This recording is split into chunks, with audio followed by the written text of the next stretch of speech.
Bismillahirrahmanirrahim.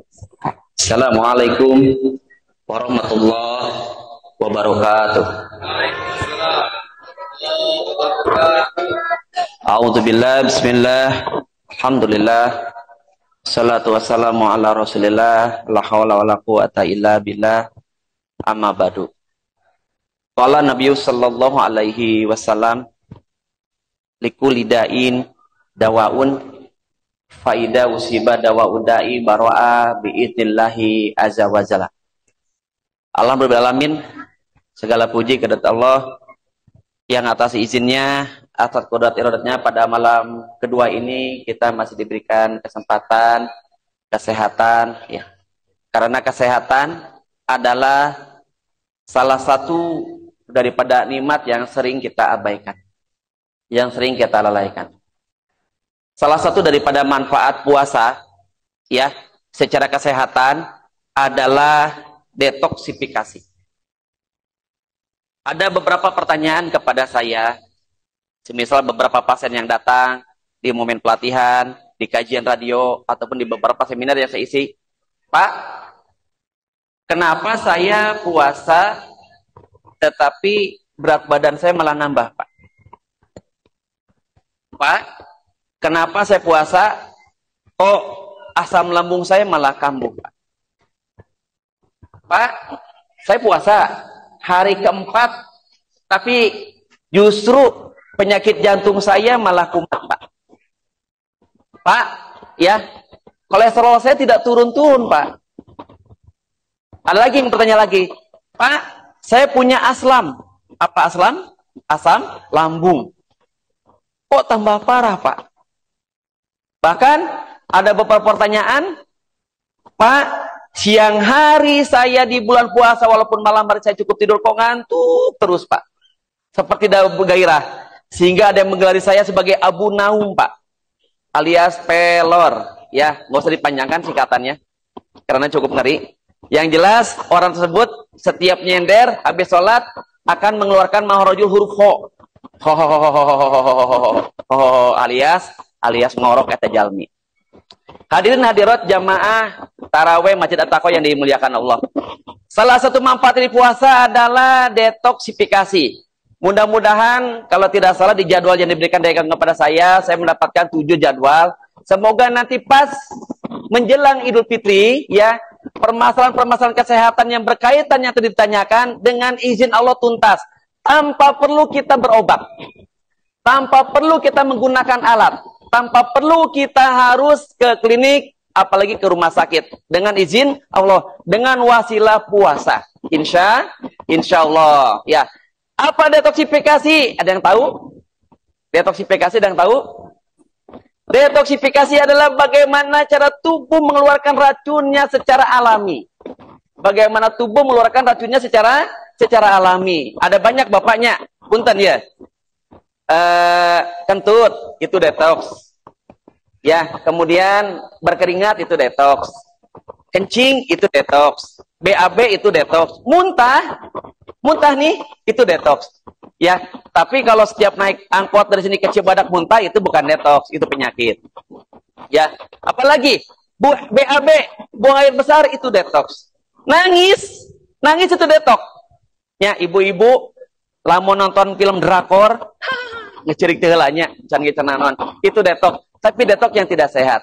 Detoks yang sehat adalah saat kita menangis di depan Al-Qur'an, ya, ataupun saat sujud terakhir. Itulah detoks yang luar biasa.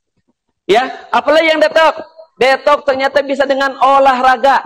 Olahraga detoks ya. Maka berkeringat saat makan sehah, makan bakso sehah, sangat jibruk, itu bukan detoks. Itu mah dehidrasi biasa. Yang detoks bagus itu adalah saat kita olahraga. Kenapa Pak olahraga detoks? Karena olahraga mengeluarkan keringatnya diiringi dengan pembakaran kalori dan aktifnya tubuh serta happy, kecuali atlet. Atlet itu secara otomatis dia bukan detoks, tapi justru radikal bebas. Karena qadarullah, saya banyak menangani atlet-atlet pasca dia sudah pensiun dari pelatnasnya, jadi pada datang ke rumah nih. Ada atlet dari bola voli, atlet pemain bola, alhamdulillah yang datang ke rumah ya.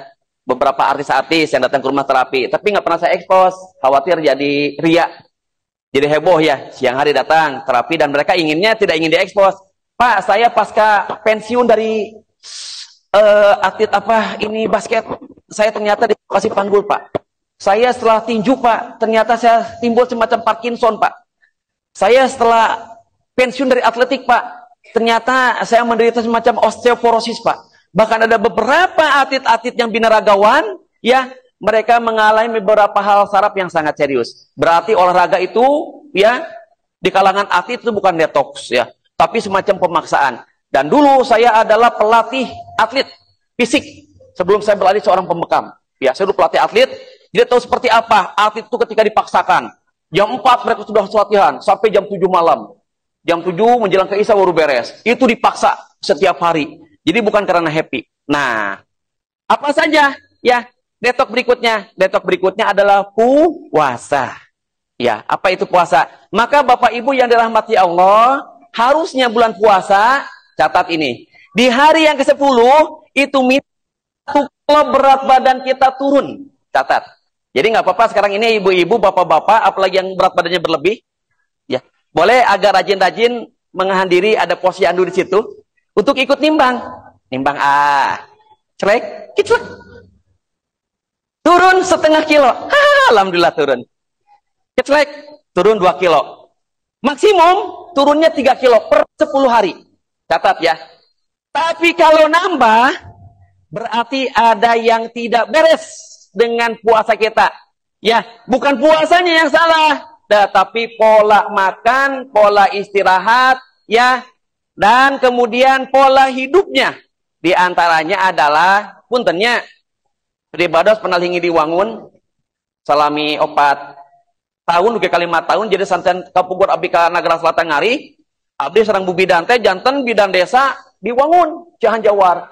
Di Cihanjawar tabu 200 digugahkeun. Sahur paduas abdi teh. Nah tabu 200 digugahkeun. Sahoreng sahurna teh setengah tilu subuh janari. Nggak sahur nanti sarare deui. Jadi subuh teh kene ketel we cara encang nu salat berjamaah subuh teh. Nah, ini pola sahur yang tidak tepat. Ya.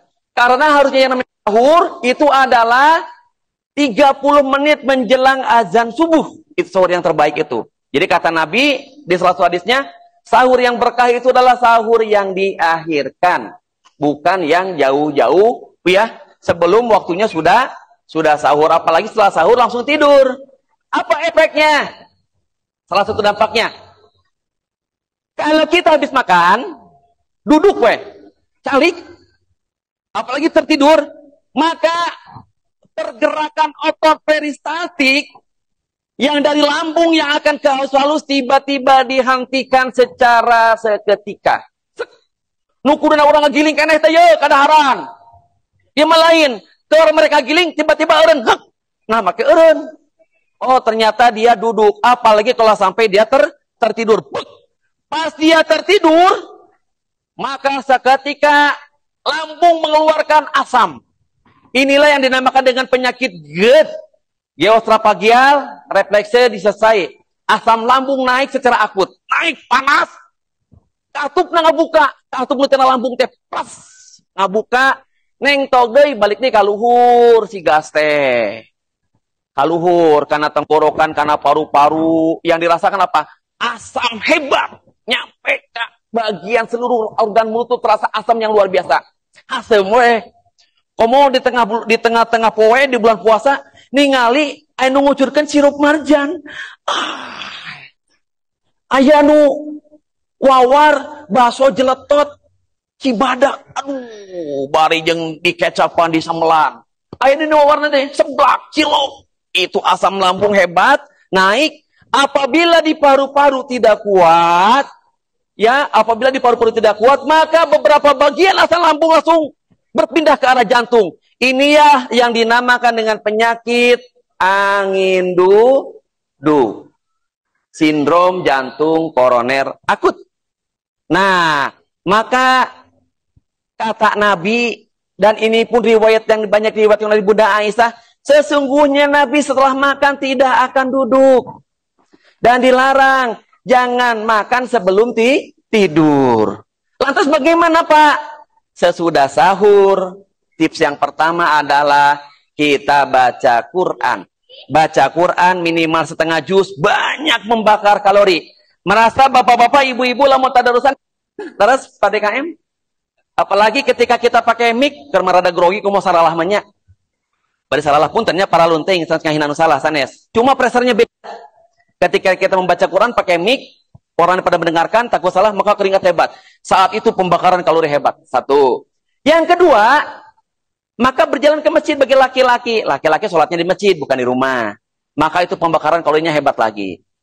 Datang ke rumah, sempat tadarusan, boleh tidur lagi, tapi tidurnya tidak terlalu lama. Ya, karena di dalam bulan puasa, settingnya bukan lari lamanya tidur, tetapi kualitasnya tidur. Ya, demikian ya. Semoga bermanfaat. Itu tips yang pertama. Semoga nanti di kajian-kajian kultum berikutnya akan kami bahas tips-tips sehat selama bulan puasa. Subhanakallahumma wa bihamdika asyhadu an la ilaha illa anta astaghfiruka wa atubu ilaika. Assalamualaikum warahmatullahi wabarakatuh.